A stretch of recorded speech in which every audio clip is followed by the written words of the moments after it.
يا صباح الخير، يا رب تكونوا جميعا بخير وبأتم صحة وانتوا بتشوفوني النهاردة. هشارك معاكم النهاردة حاجة من الحاجات اللي أنا بحب أعملها قبل رمضان. الحقيقة هي من الحاجات الصحية جدا، يعني ممكن تعتبروها حاجة بتفطروا عليها تدينا طاقة ومن غير أي سكر. وكمان تبقى حلوة قوي في العزومات، يعني بنبقى بنعمل عزومات حاجة أكلات كتيرة وأصناف كتيرة مبيبقاش فيه وقت للحلو. فدي حاجة حلوة صحية جدا تقدم مع الشاي مع القهوة. وكمان لو احنا معزومين عند حد وحابين ان احنا ناخد معانا حاجة من صنع ايدينا، فدي هتبقى فكرة حلوة جدا جدا. بداية كل اللي احنا محتاجينه هو نوع تمر الى حد ما طري، يعني ما يبقاش ناشف. اللي انتوا بتفضلوه بقى، انا بحب جدا المجدول. يعني بيبقى الحبة الى حد ما كبيرة وكمان طرية. والحشوات احنا هنعمل مع بعض حشوات اقتصادية وحشوات بالمكسرات. اي نوع مكسرات عندكم، مش شرط تعملوا كل اللي انا هعمله. انا بس مجرد ان انا بديكوا افكار لحاجات ممكن تعملوها. يعني ممكن تستخدموا الزبيب السوداني، اي نوع من المكسرات تاني. تاني حشوة معانا هي حشوة البسكوت. انا برضو مدياكوا انواع لاكتر من نوع بسكوت اللي بتفضلوه، يا اما لوتس يا اما بسكوت شاي عادي خالص، او بسكوت دايجستيف. واخر حشوة معانا هي حشوة جوز الهند. جوز الهند برضو هيبقى من الحشوات الاقتصادية مع البسكوت ومع السوداني او الزبيب. الحاجة اللي انا بربط بيها جوز الهند او البسكوت القشطة. تقدروا تستخدموا الحليب المكثف المحلى، بس انا مختارة ان الطبق يبقى كله صحي، ما يبقاش فيه اي سكر، لان احنا هنبقى على الصيام وكمان في اطفال، فعشان ياكلوا منه براحتهم. وكمان التمر اصلا مسكر، فانتوا حريتكم يا تستخدموا القشطة زي ما استخدمت، او البديل ليه الحليب المكثف المحلى. طبعا من غير شك الحليب المكثف المحلى هيدي طعم احلى، يعني هيبقى غني كده في الطعم، بس اللي تختاروه.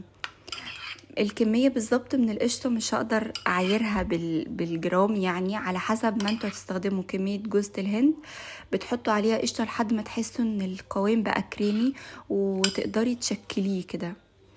تاني حشوة هنعملها هي حشوة البسكوت. انا اخترت بسكوت اللوتس. والحشوة دي الى حد ما مش تبقى صحية قوي، لان بسكوت اللوتس بيبقى اوريدي بيبقى فيه سكر، فمش مش مهم، معلش. بعد كده ببدأ ان انا افتته شوية، وبضيف عليه برضو معلقة او 2 من القشطة على حسب كمية البسكوت اللي انتوا تستخدموه.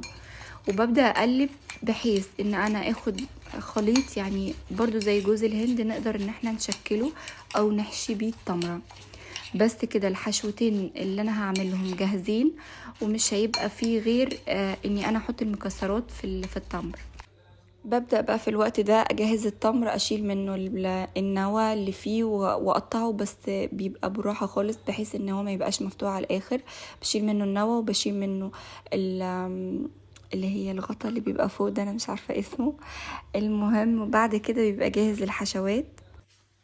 اول حشوة هعملها هي حشوة اللوتس. هبدأ بإيدي أو بالمعلقة اللي تحبوه، وهبدأ أحط جزء بسيط من اللوتس جوه التمرة، واقفلها كويس واحطها. طبعا العدد اللي انتوا تحبوه، انا بس يعني هجرب معاكم او هشارككم اكتر من نوع، فمش ممكن تعملوا حشوة واحدة بس آه، للتمر كله، فاهمني. وتاني حشوة هعملها هي حشوة جوزة الهند اللي احنا حضرناها. برضو هعمل منها عدد معين بس من التمر، مش كله، وبقفله كويس وبس كده زي ما انتوا شايفين. الحشوات اللي بعد كده بقى هبدأ، يعني هتبقى حشوات المكسرات العادية. اي نوع مكسرات عندك تقدري تحطيه. يعني مش شرط تعملي كل الانواع دي، ممكن تستخدمي السوداني بس او الزبيب بس. انا هستخدم اول حشوة هعملها عين الجمل. على حسب حجم التمرة هحط نص او هحط العين الواحدة بس بتاعت عين الجمل كاملة او لا، على حسب الحجم بتاع التمرة. وبس كده ببدأ احشيها واقفلها كويس برضو واحطها. الحشوة اللي بعد كده حطيت فيها الفستق، يعني باخد كام وحداية من الفستق وبحطها نفس الشكل. برضو الموضوع سهل جدا بس جميل. كمان لو عندكم زبدة فول سوداني تقدروا تحطوها. او زبدة اللوتس برضو لو عندكم تقدروا تحطوها. وزي ما قلت لكم ممكن تعملوا نوع واحد بس من المكسرات، زبيب بس او سوداني بس. الحشوتين بتوع جوز الهند والبسكوت دول اقتصاديين جدا، بس بيبقى طعمهم خطير يا جماعة، وبيبقى مليان طاقة كده، وبتبقى حاجة جديدة وحاجة شكلها حلو لو عندنا ضيوف ومكسلين ان احنا نعمل حاجة حلوة او ما عندناش وقت نعمل حاجة حلوة. بخلص بقى كل الكمية اللي عندي، وبعد ما بخلص يعني ممكن تقفوا عند المرحلة دي وترصوهم في طبق شيك او تحطوهم يعني في طبق كامل كده شكله حلو. بس انا اخترت، كان عندي من كيكة الشوكولاتة يعني جاهزة موجودة في التلاجة، فقلت ليه لا اعمل يعني شكل خطوط كده من بره على التمراية. ولو فاكرين احنا كنا عاملينها بالشوكولاتة الدارك اللي هي الشوكولاتة الغامقة اللي من غير سكر. فهبدأ احط على انواع معينة، مش كل انواع التمر احط عليها شوكولاتة، يعني اللي احس ان هو هيليق معاه الشوكولاتة احط. يعني حطيت على البندق، وحطيت كمان على اللوز، وحطيت برضو على جوز الهند، بيبقى حلو جدا معايا انا بحبه. وكمان حطيت على ايه تاني، اللوتس. لو عندكم زبدة لوتس ممكن تحطوا على التمر المحشي ببسكوت اللوتس، تحطوا عليه زبدة اللوتس بس كده. وببدأ من على الوش كده بحط جوز الهند على التمر المحشي جوز الهند، مجرد شكل مش اكتر. دي ديكور بقى، يعني بيرجع ليكم انتوا وبيرجع للي انتوا حابينه. وزي ما قلت لكم تقدروا بس يعني تستخدموا التمر زي ما هو كده وترصوها، يبقى شكله حلو جدا. وبعدين فتت كام بسكوته كده او بسكوته بس من اللوتس، وحطيتها على التمر المحشي لوتس.